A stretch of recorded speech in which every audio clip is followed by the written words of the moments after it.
বর্ধমান আদালত থেকে জামিন পেলেন দিলীপ ঘোষ। বর্ধমান দুর্গাপুর লোকসভা কেন্দ্রের বিজেপি প্রার্থী দিলীপ ঘোষ তৃণমূল কংগ্রেস প্রার্থী কীর্তি আজাদের সঙ্গে টানটান লড়াই চলছিল ইভিএম এর মাধ্যমে। হঠাৎ করে ভোট চলাকালীন দিলীপ ঘোষ বর্ধমান কপিবাগান এলাকায় যান। সেখানকার মানুষদের সঙ্গে কিছুক্ষণের জন্য ধস্তাধস্তি পরিস্থিতির সৃষ্টি হয়। এরপর তা থেকে রাজনৈতিক সংঘর্ষের সূত্রপাত। তারপরেই দিলীপ ঘোষের দেহরক্ষীরা লাঠিচার্জ করেন বলে অভিযোগ। এই ঘটনার জেরে বেশ কয়েকজন আহত হন। আজকে সেই সংক্রান্ত একটি মামলায় জামিন পেলেন দিলীপ ঘোষ।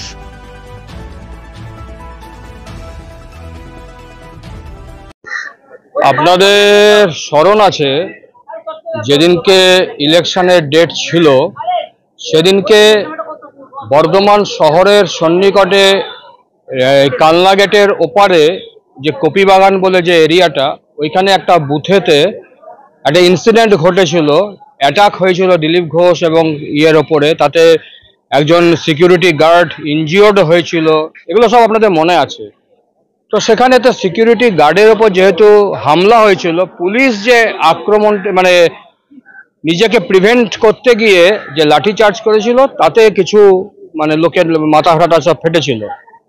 তো সেই পরিপ্রেক্ষিতে ওরা একটা কমপ্লেন করেছিল এগেনস্ট দিলীপ ঘোষ। তো সেই যে কমপ্লেন করেছিল, সেই কমপ্লেনের পরিপ্রেক্ষিতে দিলীপ দা জজে একটা 438 হয়েছিল, সে 438 অ্যালাউ ছিল।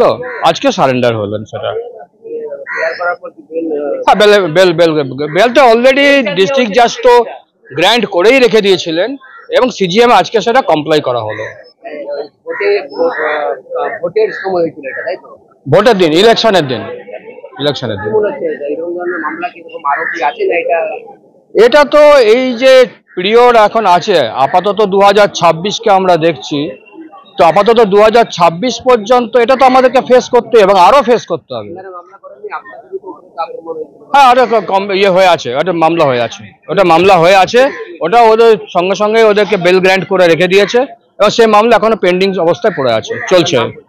আমি আশিস পাল, বর্ধমান কোর্টেরই অ্যাডভোকেট আর পার্টির জেনারেল সেক্রেটারি বর্ধমান ডিস্ট্রিক্ট।